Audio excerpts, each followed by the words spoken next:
Hello, book lovers and English learners. Welcome to our January and February live read along. I'm Lydie Bureau. I'm an English teacher in France and also the founder of Lydie's Book Club, a book club for learners of English. In this book club, I host live readings and discussion workshops on adaptations of classics of literature and contemporary novels in their original text. I also tend to prioritize books that are written by women. Each month, we read and explore a different book for all levels of English. During the week, I host several live reading sessions on Instagram and Zoom for free. So if you want to attend those live readings, you just need to subscribe to the newsletter and get your free link. Also, 3 times a month, we meet with the members of the book club in a live discussion workshop via Zoom to discuss the chapters read over the week. And this way, members can improve their speaking and critical thinking skills and be part of a community of book lovers, share their thoughts, and also decide on the next book to read.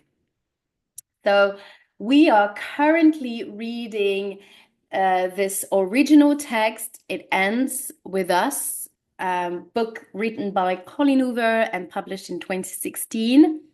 This book is a contemporary novel, so we decided to read it in its original text. It's easy English, so that and no adaptation exists. There are no adaptations to read this book. So you need to have a good like upper intermediate level in English and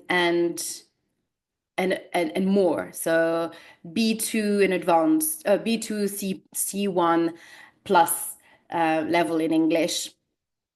So that can't be for beginner or pre-intermediate and beginners. But you can still listen to the reading to improve your listening skills and reading skills. Definitely. So by all means, even if you're a beginner and you understand a little bit, then why not? Definitely. Especially if you have seen the film, that can help a lot with the understanding of the book. Hello, Kitty. Thank you for joining the live. If you want to know more about this novel and Colleen Hoover's work, I invite you to listen to the podcast episode 29. In this podcast, I talk about Colleen Hoover and her career and her works, all the books that she published, and the impact of her readership. And this podcast is available on YouTube and on Spotify, and it's called Read in English. And this is the podcast of the book club, of course. Today is the live read along session 12, and we are going to read chapters 17 and 18. And next Saturday, I will host our fifth live discussion workshop already. So if you want to join, it's still possible. You just need to subscribe to the book club and become a member, and then you'll be able to attend those wonderful discussion workshop based on the book. And next Saturday we will talk about chapters 17 to 22. So a lot to talk about, definitely. And yeah, it's definitely the best way for you to improve your reading and speaking skills. All right. So that being said, now let's get into the book, and quickly let me recap the chapters that we've read on Thursday, Friday. Yeah, Thursday, sorry. The chapters 15 and 16. So in chapter 15, yes, it's the restaurant scene. So we were discussing this these chapters in the workshop today, actually. So in chapter 15, Ryle lies about the the pain, well, the injury that Lily has on her forehead. Um, Eliza sees that no, actually, Eliza says when she meets Lily at the restaurant, she says to her, "Oh, Ryle told me what happened to you. I didn't think it was that bad," she says to her. And Lily is quite surprised that Ryle told about what happened, and she wonders whether he said uh, what really happened. And in fact, Ryle lied to his sister, and he said that Lily had slipped on the floor, and there was oil on the floor, and she slipped, um, and um, and she hurt herself. And what is worse, I would say, than the actual punch or the actual push that he did to her is this big lie. He doesn't, if you really, if it was an accident, as he said, the at the out just after he hurt her, why would you lie then? Why would you lie to your sister? Why couldn't you say that you accidentally pushed her and and she hurt herself, and you really didn't mean to do it, you because you burned your hands and she was laughing, and you accidentally gave her a punch in the face, basically, or you pushed her on the floor. Um, so here is, and he's lying intention, well, naturally almost. So that really bothers me more than the actual fact that he pushed her. Um, and I don't know what you think about that line, but that really shows that he doesn't own in it, that if it's something that he didn't really mean to do, then why would you lie about it if you're really sincere about it?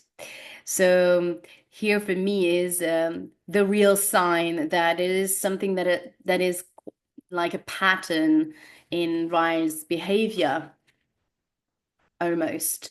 So I would have argued. I mean, if I would have been in a Lily's situation, I it's something that would have hurt me more, I would say, than the actual, oops, sorry, the actual punch, I would say. Because lying really and blaming the whole thing on Lily is terrible, I would say. Which she hurt herself. This is she did that on herself. So no, this is for me not acceptable, and that is to me a source of argument, I would say, and I would pick up on that more than, and this is the thing that she doesn't do actually. She actually follow his lead and go in this direction, follows him in the lie, and says that I would have done the same thing. Fair enough, I would have done the same thing. Why? Why would you about have lied, sorry, about it when it was meant to be an accident? Hmm. So here's some hints of what might happen in the future. Afterward, so at the restaurant, Atlas comes at the table at some point and sees that she hurt herself, and he sees as well the bandage on Ryle's hand, and he then connects the dots and realizes that something has happened between the two of them and that he hurt her. So Lily notices that he noticed, and she sees that he's unsettled, he's angry. She sees the anger on his face, and she feels she's troubled, and she goes to the bathroom. And Atlas follows her or meets her, joins her in the bathroom afterwards, and straight away he tells her to leave him, and that she shouldn't accept that. Uh, But for Lily, it's nothing like her father. This is a completely different situation. It was a real accident, etc. And when they're about to leave the bathroom, Ryan meets them in the hallway, I would say, and and then he sees Atlas behind Lily, and well, he sees red basically, and the two start fighting. And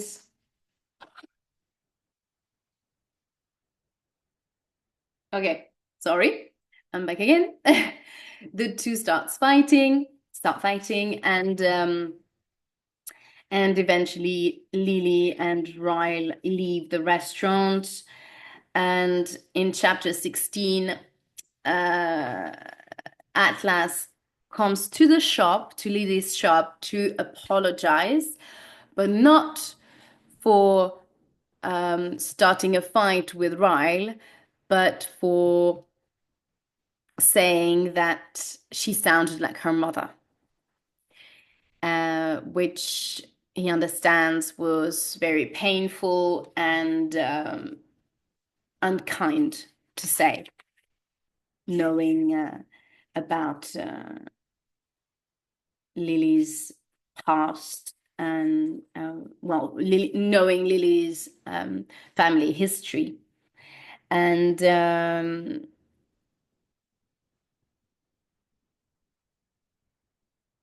afterwards he gives her his number, just in case. He says to her, in case you need it, keep it, and if you ever need it, call me. So this is a very sweet gesture, although she says that she will need it.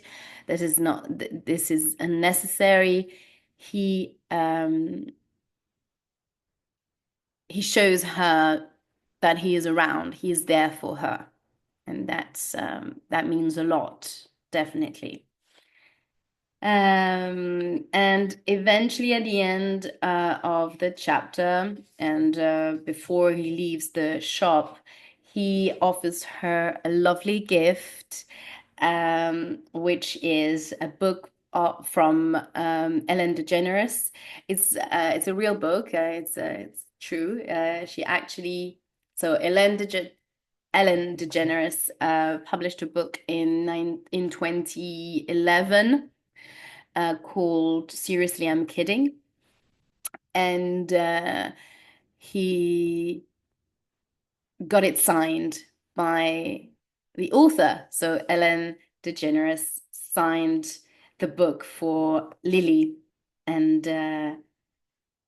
it's so it shows that he remembered, obviously, that she was a fan of Ellen DeGeneres, and he thought of her when he met her, I guess. Right, so let's get started with the reading of chapter 17 now. It's after 7 before I get home. Ryle called an hour ago and said he wouldn't be coming over tonight. The conf ooh, the confuse her the confuse her cackle. Oh, okay. I've never come across this word. The confuse her cackle, whatever that big word he used was separation. The confuse her cackle separation was a success.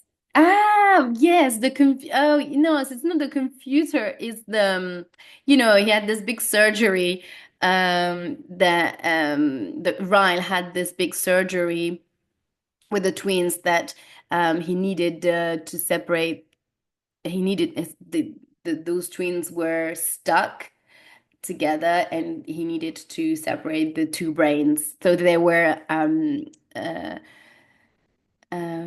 connected with the brain. So he needed to separate the two heads. Was a success, and he's staying at the hospital overnight to make sure there aren't complications. I walk in the door to my quiet apartment. I change into my quiet pajamas. I eat a quiet sandwich, and then I lie down in my quiet bedroom and open my quiet new book, hoping it can quiet my emotions. Hmm. Um, Sure enough, 3 hours and the majority of a book later, all the emotions from the last several days begin to seep out of me. I place the bookmark on the page where I stopped reading, and I close it. I stare at the book for a long time. I think about Ryle. I think about Atlas. I think about how sometimes, no matter how convinced you are that your life will turn out a certain way, all that certainty can be washed away with a simple change in tide. I take the book Atlas bought me and put it in the closet with all my journals. Then I pick up the one that's filled with memories of him, and I know it's finally time to read the last entry I wrote. Then I can close the book for good. Dear Ellen, most of the time I'm thankful you don't know I exist, and that I've never really mailed you any of these things I write to you. But sometimes, especially tonight, I wish you did. I just need someone to talk to about everything I'm feeling. It's been 6 months since I've seen Atlas, and I honestly don't know where he is and how he's doing. So much has happened since the last letter I wrote to you. When Atlas moved to Boston, I thought it was the last thing I'd see him for a while, but it wasn't. I saw him again after he left, several weeks later. It was my 16th birthday, and when he showed up, it became the absolute best day of my life. And then the absolute worst. It had been exactly 42 days since Atlas left for Boston. I counted every day like it would help somehow. I was so depressed, Ellen. I still am. People say that teenagers don't know how to love like an adult. Part of me believes that, but I'm not an adult, and so I have nothing to compare it to. But I do believe it's probably different. I'm sure there is more substance in the love between two adults than there is between two teenagers. There's probably more maturity, more respect, more responsibility. But no matter how different the substance of a love might be at different ages in a person's life, I know that love still has to weigh the same. You feel that weight on your shoulders and in your stomach and in your heart, no matter how old you are. and my feelings for Atlas are very heavy.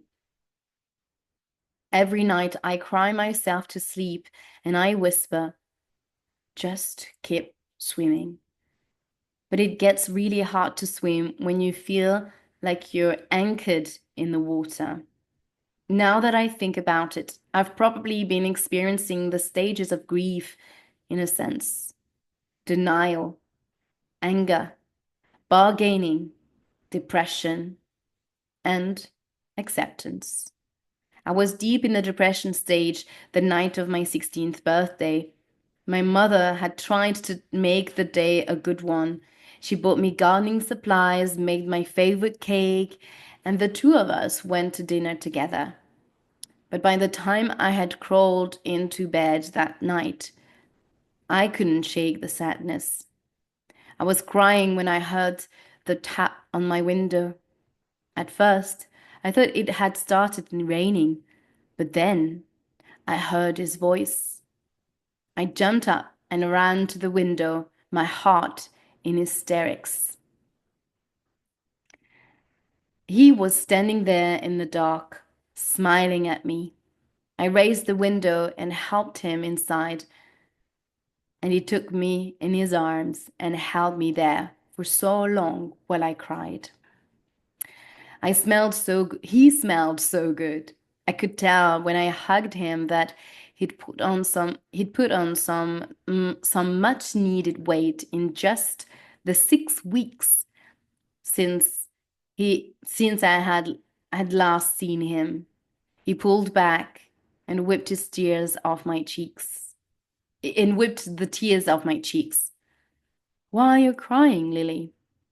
I was embarrassed that I was crying. I cried a lot that month, probably more than any other month of my life. It was probably just the hormones of being a teenage girl, mixed with the stress of how my father treated my mother, and then having to say goodbye to Atlas. I grabbed a shirt from the floor and dried my eyes. Then we sat down on the bed.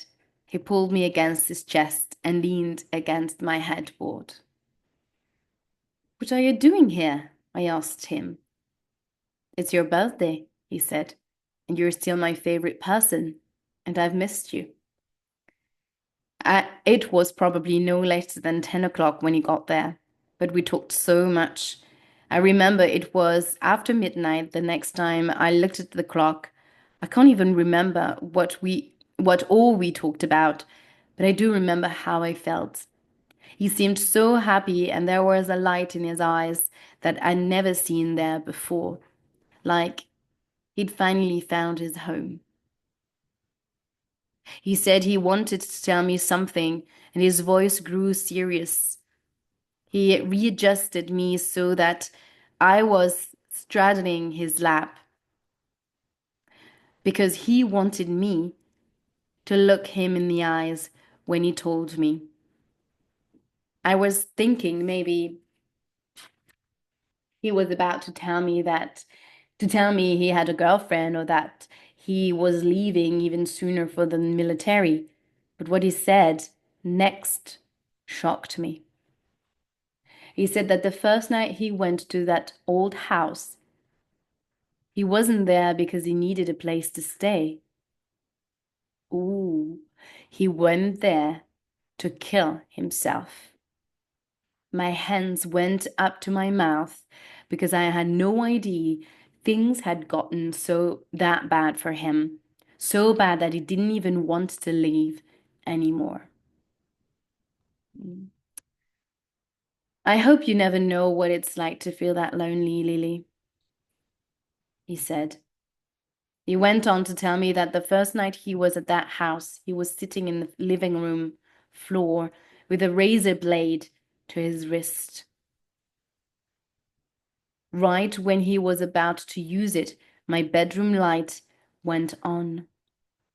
You were standing there like an angel, backlit by the light of heaven, he said. I couldn't take my eyes off you. He watched me walk around my bedroom for a while, watched me lie on the bed and write in my journal. And he put down the razor blade because he said it had been a month since life had given him any sort of feeling at all. And looking at me gave him a little bit of feeling, enough to not be numb enough to end things that night. Then a day or two later is when I took him the food and set it on his back porch. I guess you already know the rest of that story. You saved my life, Lily, he said to me, and you weren't even trying. Oh. He leaned forward and kissed that spot between my shoulders and my neck that he always kissed. I like that he did it again. I don't like much I don't like much about my body, but that spot on my collarbone has become my favorite part of me. He took my hands in his hand, told me he was leaving sooner than he planned for the military, but that he couldn't leave without telling me thank you. He told me he'd gone for 4 years and that the last thing he wanted for me was to be 16 years old, not to be a 16-year-old girl, not living my life because of a boyfriend I never got to see or hear from. The next thing he said made his blue eyes tear up until they looked clear. He said, Lily, life is a funny thing. We only get so many years to live it. So we have to do everything we can to make sure those years are as full as they can be. We shouldn't waste time on things that might happen someday ever, or might even never. I knew what he was saying, that he was leaving for the military and didn't want me to hold on to him while he was gone. He wasn't really breaking up with me ever, because we weren't ever really together. We'd just been two people who helped each other when we needed it, and got our hearts fused together along the way. It was hard being let go by someone who had never really grabbed hold of me completely in the first place. And all the time we've spent together, I think we both sort of knew this wasn't a forever thing. I'm not sure why, because I could easily love him that way. I think maybe under normal circumstances, if we were together like typical teenagers and he had an average life with a home, we could be that kind of couple. The kind who comes together so easily and never experiences a life where cruelty sometimes intercepts. I didn't even try to get him to change his mind that night. I feel like we have the kind of connection that even the fires of hell couldn't sever. I feel like he could go spend his time in the military and I'll spend my years being a teenager, and then it will all fall back into place when the timing is right. I'm going to make a promise to you, he said. When my life is good enough for you to be a part of it, I'll come find you.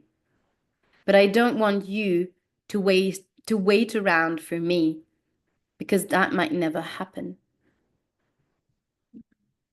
I didn't like that promise because it meant one of two things. Either he thought he might never make it out of the military alive, or he didn't think his life would ever be good enough for me. His life was already good enough for me, but I nodded my head and forced a smile. If you don't come back for me, I come for you. And it won't be pretty, Atlas Corrigan. He laughed at my threat. Well, it won't be too hard to find me. You know exactly where I'll be. I smiled. Where everything is better. He smiled back. In Boston. And then he kissed me.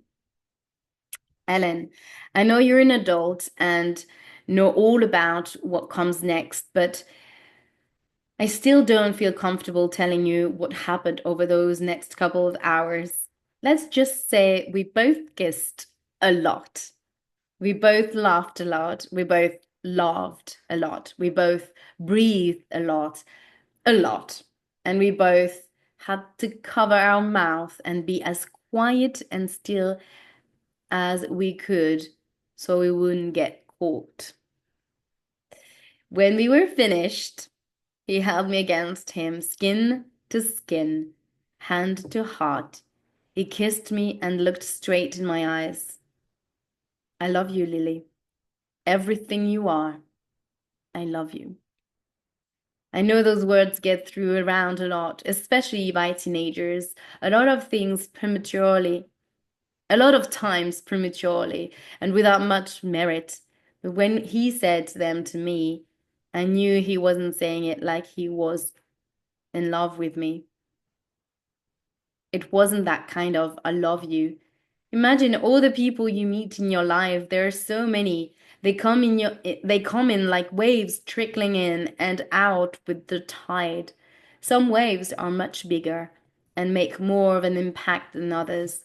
Sometimes the waves bring with them things from deep in the bottom of the sea, and they leave those things tossed onto the shore, imprints against the grains of sand that prove the waves had once been there long after the tide recedes.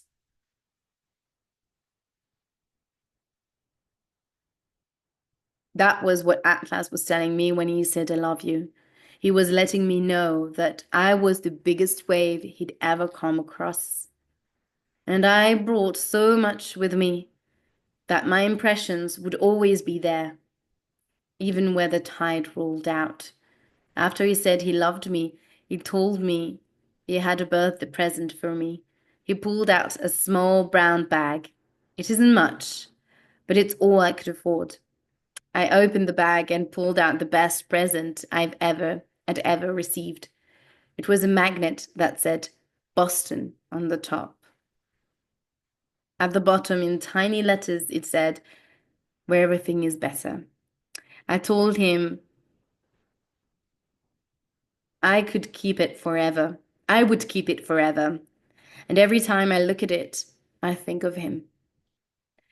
When I started out this letter, I said my 16th birthday was one of the best days of my life, because up until that second, it was. It was the next few minutes that weren't. Before Atlas had shown up that night, I wasn't expecting him, so I didn't think to lock my bedroom door. My father heard me in there talking to someone.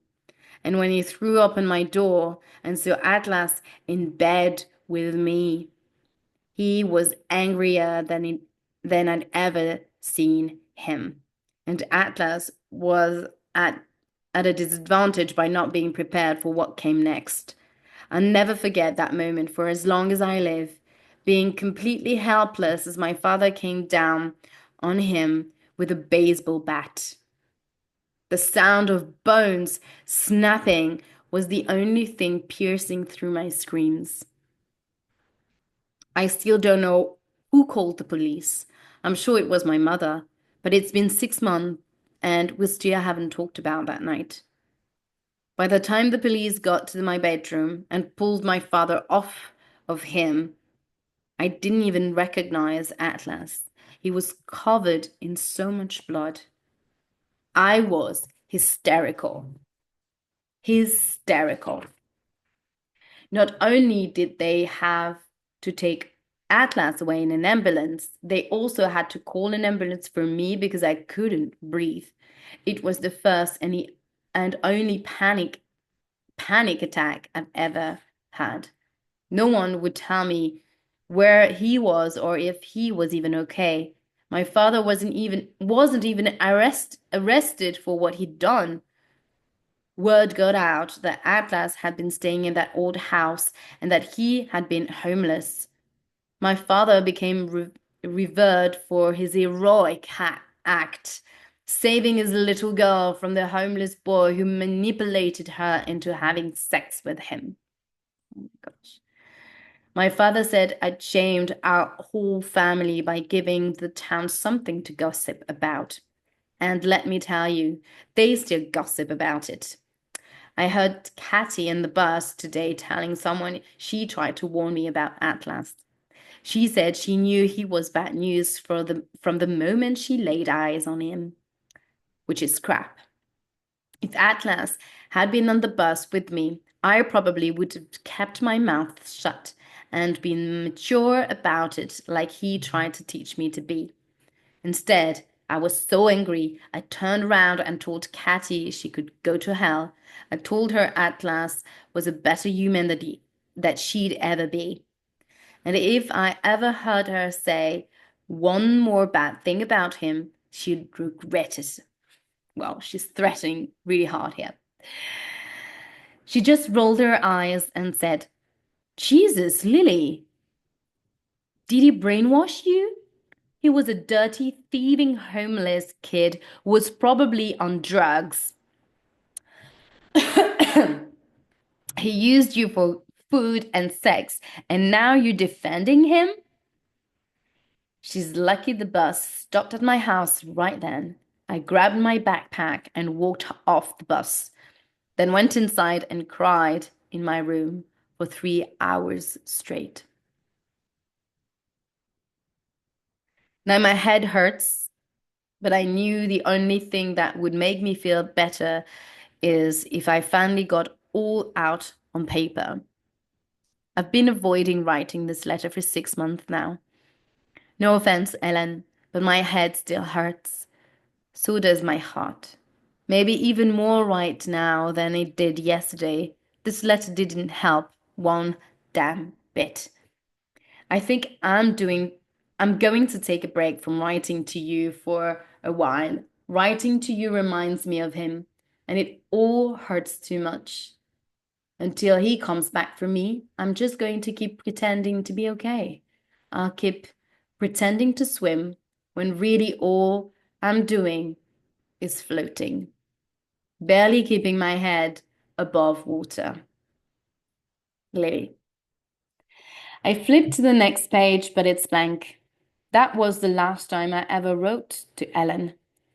I also never heard from Atlas again, and a huge part of me never blamed him. He almost died at the hands of my father. There's not much room for forgiveness there.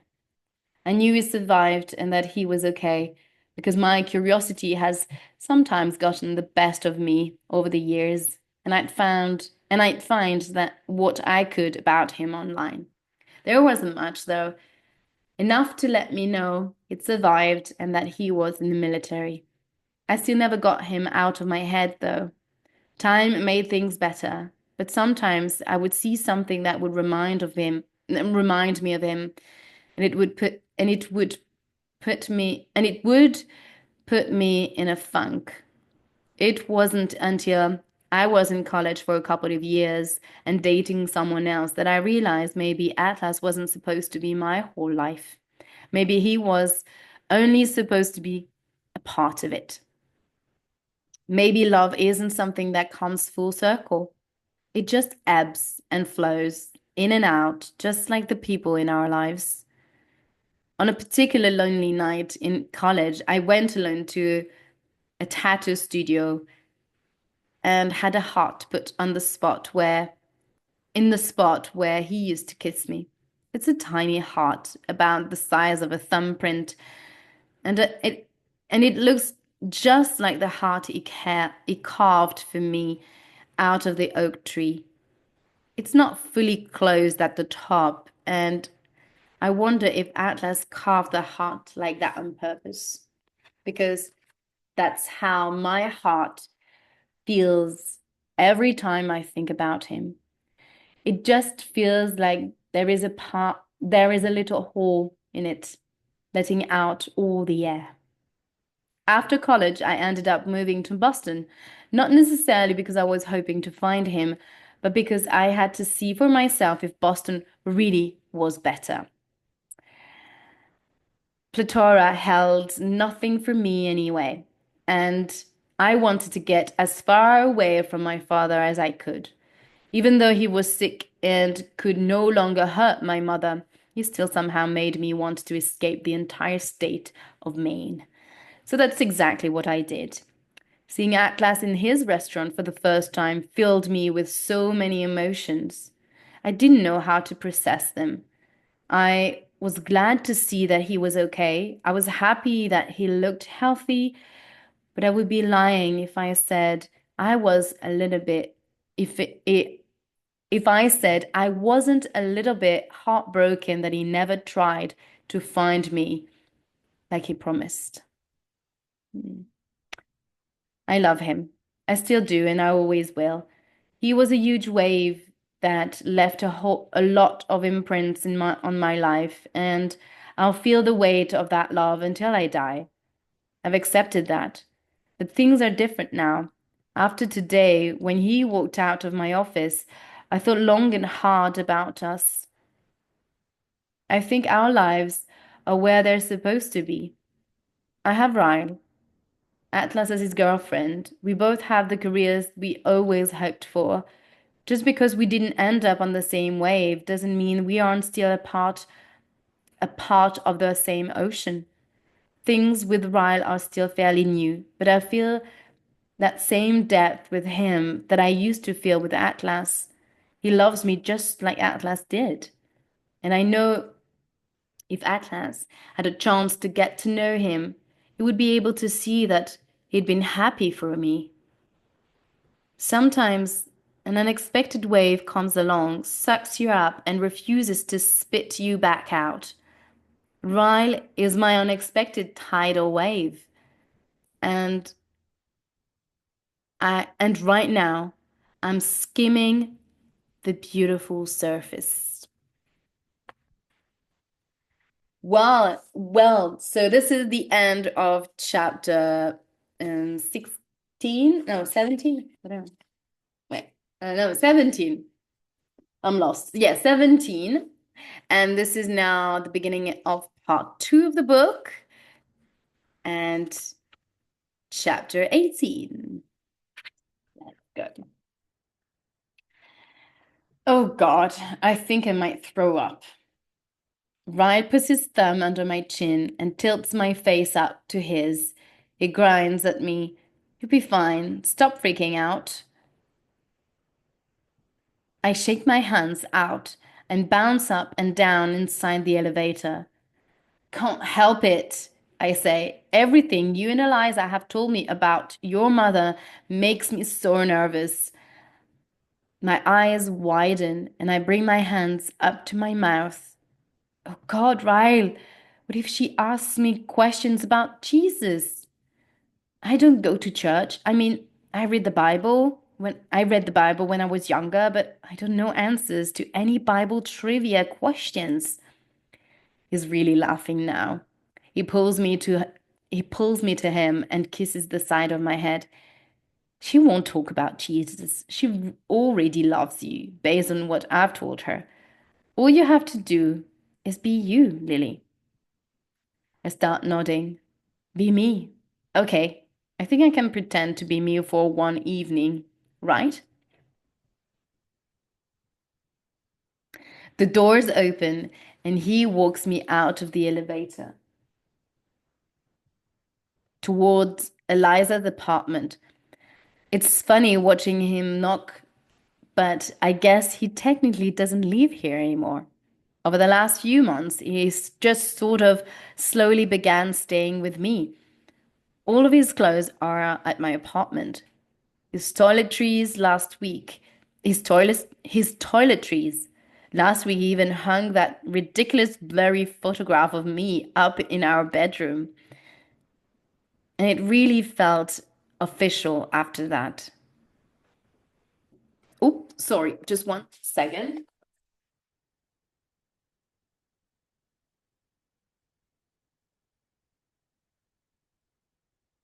Here we go. I'm back.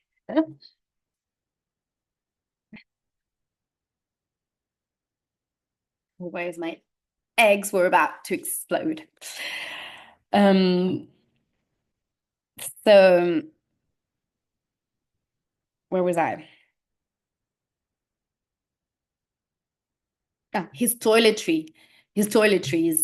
Last week, he even hung that ridiculous blurry photograph of me up in our bedroom, and it really felt official after that.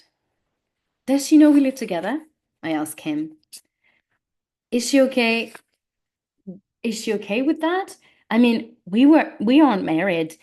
She goes to church every Sunday. Oh no, Ryle. What if your mother thinks I'm a blasphemous whore? Ryle nudges his head toward the apartment door, and I spin around to see his mother standing in the doorway, a layer of shock on her face. Mother, um, mother, Ryle says, meet Lily, my blasphemous whore. Oh dear God.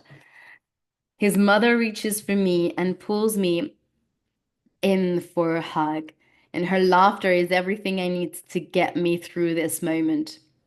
Lily, she says, pushing me out to my arm's length so she can get a good look at me. Sweetie, I don't think you're a blasphemous whore. You're the angel I've been praying would land in Ryan's lap for the last 10 years. She ushers us into the apartment. Ryan's father is the next to greet me with a hug. No, definitely not a blasphemous whore, he says. Not like Marshall here, who sank his teeth into my little girl when she was only 17. He glares back at Marshall, who is sitting on the couch. Marshall laughs.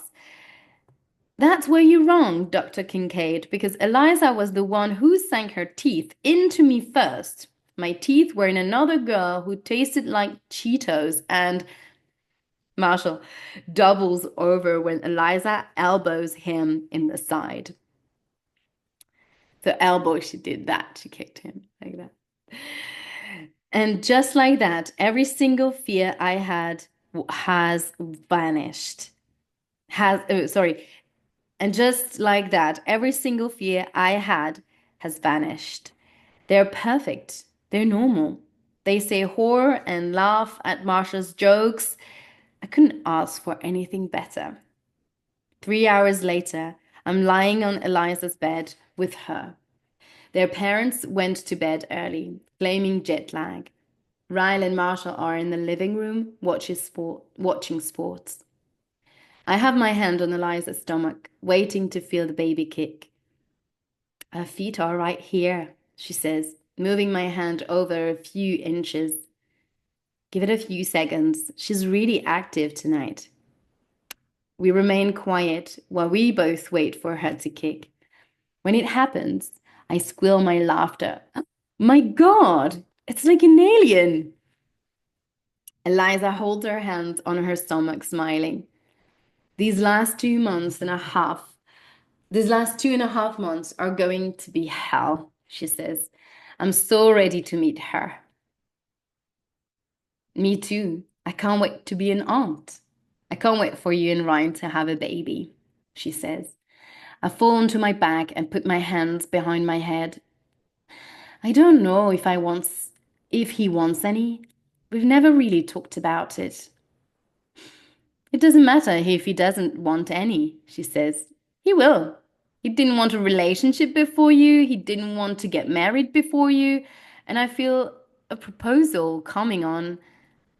And I feel a proposal coming on any month now. I prop my head up on my hand and face her.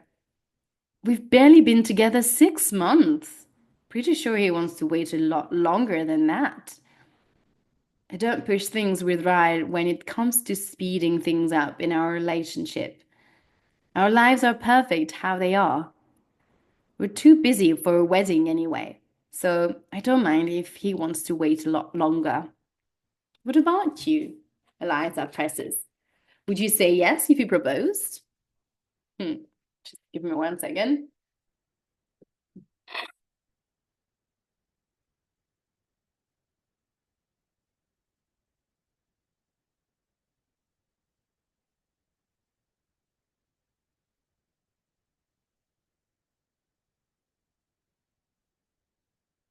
Okay, I'm still very sick, so bear with me. Sorry about the noise. Yeah. All right.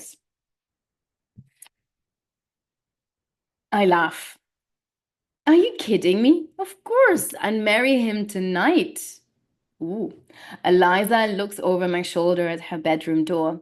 She she purse she purses her lips together and tries to hide her smile. He's standing in he's standing in the doorway, isn't he? She nods. He heard me say that, didn't he? She nods again. I roll onto my back and look at Ryle, propped up against the door frame with his arms folded over his chest. I can't tell what he's thinking after hearing that. His expression is tight. His jaw is tight. His eyes are narrowed in my direction. Lily, he says with stoic composure, I would marry you. I would marry the hell out of you. His words make me smile the most. His words make me smile the most embarrassing, widest smile. So I pull a pillow over my face. Why? Thank you, Rye. I say my words muffled by the pillow. That's really sweet, I hear Eliza say. My brother is actually sweet. The pillow is pulled away from me and Ryle, and for me, and Ryle is standing over me, holding it as a side, as his at his side. Let's go. My heart begins to beat faster. Right now? He nods.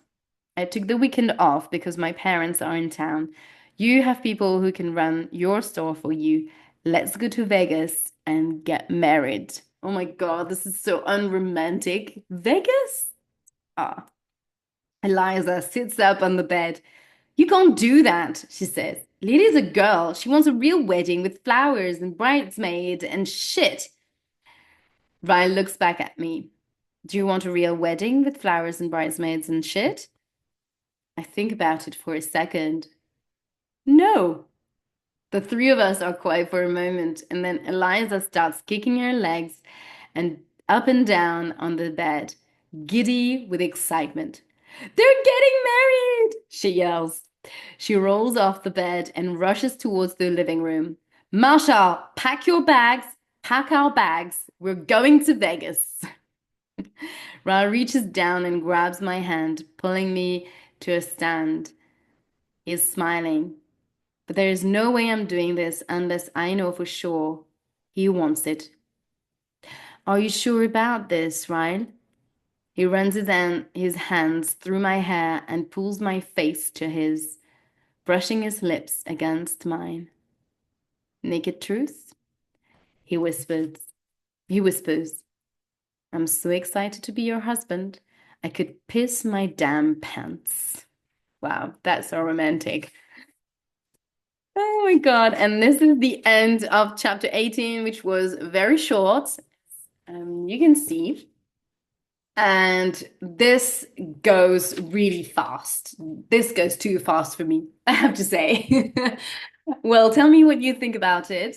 Um, and um, and I would love to read your comments about these two chapters, and especially chapter 9.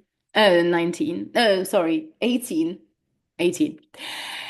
Well, I hope you enjoyed this live reading. I really hope you'll be able to join our next live discussion workshop next Saturday.